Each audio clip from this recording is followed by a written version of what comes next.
Welcome here to TalkFCB and welcome back to the channel here today, guys, for a full Barça news roundup, and as well today some opinions coming up for you because we're going to be discussing Ansu Fati's future at the club and his relationship with Xavi Hernandez. We're going to be talking all about that, along with the continued rumours surrounding Joao Felix and whether he would actually fit at Barça. We are going to be discussing that in detail. It is all coming up for you today, guys. But first of all, let's kick off with the big news of the day. Because unfortunately, guys, we really must begin with the bad news. And it really is bad news because Ronald Araujo, he is injured. And not just any injury, not just a slight knock. This is a serious problem right now for Araujo. Barça this morning confirming that Araujo has suffered a hamstring injury that will keep him out of action there. It's believed that it happened in training. And as usual from the club, they haven't given any official word as to when he'll return, how long he'll be out for. But the word in the media right now is that Araujo looks set to miss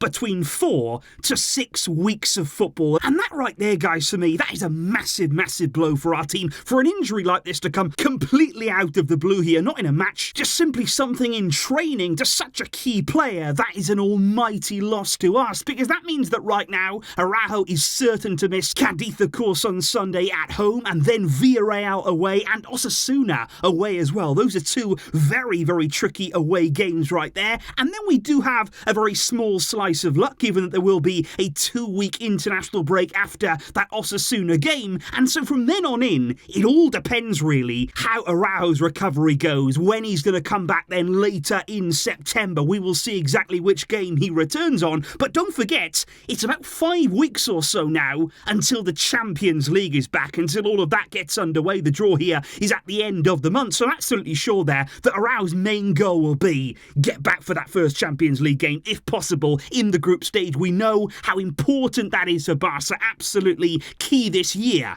We have to get that right. But make no mistake, guys, this is not good at all right now, because yet again, I'm going to say it, I know I'm like a stuck record on this, but we need to sign a right back, and we need to do it now, because Araujo started the season, don't forget, guys, playing as a right back. Now, I don't think he should have been there anyway. We didn't want to see him in that position, but now we don't even have him. We don't even have players there at right back that we don't want to be in that position anymore. And that means right now that somebody like Sergio Roberto, who, let's be honest here, should be used for nothing more than squad depth there, for very, very minimal use throughout the season, he is on the verge of being in the starting lineup. Now, that cannot happen. We have to make sure right now that we're advancing these negotiations for Joao Cancelo as quickly as we possibly can. And I would also still be exploring a deal for Fresneda. That has to stay on the table. We should be looking into that as well, or even in addition, because as we keep saying here and as we keep repeating, we are getting more and more desperate day by day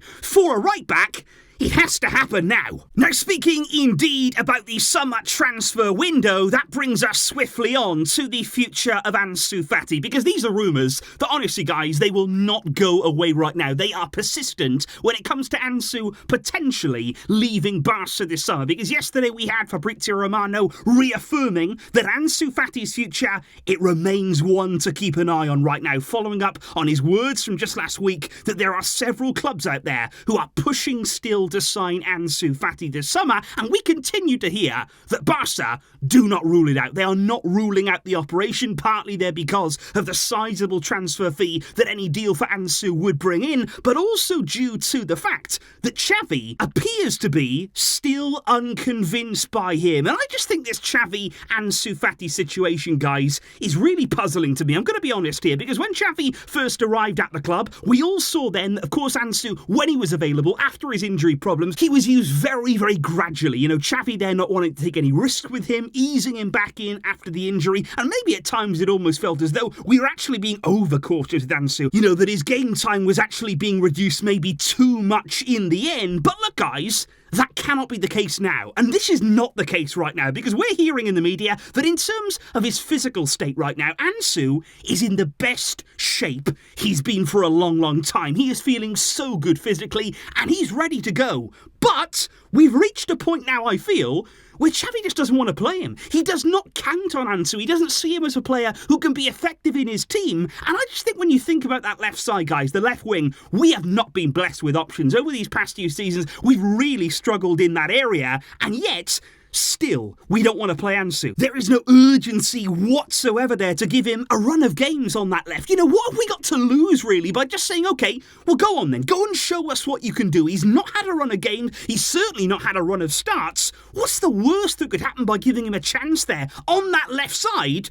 But we're just not seeing it right now. He very, very rarely even starts a game. He was actually the third sub that came on against Getafe. Apparently, he did not like that. He did not feel good about that at all, Ansu. And I just didn't expect this kind of situation. I thought, actually, when Ansu came back from injury, we'd mostly be saying, can he stay fit? You know, is he going to get injured again? Is he going to be available to play? We want him out there. And I'm just incredibly surprised right now, guys, that actually the biggest problem is, and the biggest question that we all have right now when it comes to Ansu, is actually, is he ever going to play? Which brings me on to the topic of Joao Felix, because once again, guys, these are rumours as well that are not stopping anytime soon. I think this is something we're going to hear right up until the very end of the window, and I think Joao Felix's relationship with Atletico Madrid as a club is just broken. It is completely broken down. He had no minutes there in Atleti's first game of the season on Monday. He was actually insulted by Atleti's fans after the game. They're not happy with him. He's not happy with them. Quite clearly, it is not a good environment for anybody, and Atleti desperately want to move him on.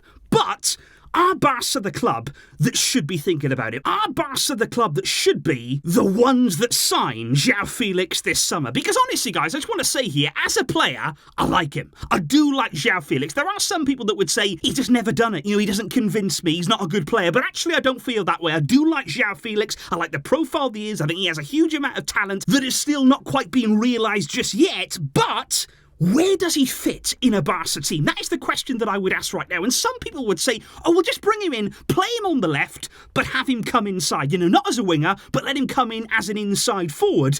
But I just want to say to you guys, we wanted Bernardo Silva as a right winger, but to come inside. We're saying now, could we bring in Joao Felix as a left winger, but we're going to play him inside? What happened to genuine wingers at this club? What happened to Barca actually playing there with wide players that wanted to attack the fullback, that wanted there to exploit space down both wings and then make darting runs into the penalty area? What happened to that? When did we leave that behind? And to be honest, it's not even just about not having genuine out-and-out wingers, because maybe it wouldn't be so bad if we were talking about a player here in Joao Felix that at least felt comfortable on the left, you know, who actually had played a decent amount of time out on the wing, but that is still not really him. And I just think when we're talking about a player here like Joao Felix, like I say, he is talented, he does have quality, we're talking about a really, really good attacking player, but what's the actual plan? Because I just keep hearing people saying, we'll make it work. You know, bring him in, add him to the squad, we'll make him fit somewhere. You know, we'll think about the position later. And that just reminds me of the Coutinho situation and of the Griezmann situation, whereby they were top quality players, they were absolutely wonderful players, and we just thought, you know what, they're that good, they'll fit somewhere. It'll work out somehow. It doesn't happen like that at Barca. And of course with Joao Felix, you know, we wouldn't be paying over 100 million euros for him. That's good, you know, not like the other two. So it is a much lower risk deal. I understand all of that, but I just think right now, guys, this should not even be close to Barca's priority. That is the main takeaway right now. Behind the scenes, I think we should be wasting any time at all on this right now, because I'll just go back to my original point here. Get a right back. That's what you should be doing right now. Get yourself a right back. Get that position finally sorted out after many, many years of neglecting it. And maybe then, once we've wrapped everything up, maybe then you can start to think about luxury signings if you really, really want to, but the club has to focus everything right now on that right back area. But indeed, guys, what I would like to know from you today is, number one, what are you going to do to replace Araujo in the team right now? Do let me know in the comments down below the player that you would like to see come into the team for him, and also looking to the upcoming games as well when we're going to be without him. How do we look to replace him? And also there, let me know your thoughts on Ansu Fati's future at the club there. The way that Xavi doesn't seem to count on him. Do you feel as though that is unfair treatment of him? Or are Xavi's decisions justified with Ansu? And also let me know your thoughts thoughts on Joao Felix there. Barca's reported pursuit of him. Is he a player that can fit? Is there somewhere for him in this team that we could accommodate him? Or is it another signing that maybe doesn't really have a place at the club? Do let me know all of those thoughts down below. I will see you soon with more. There will be lots more on the way as we build up to the weekend's game. Thank you indeed for watching and for all of your support. But until next time, as always, Visca, el Barça.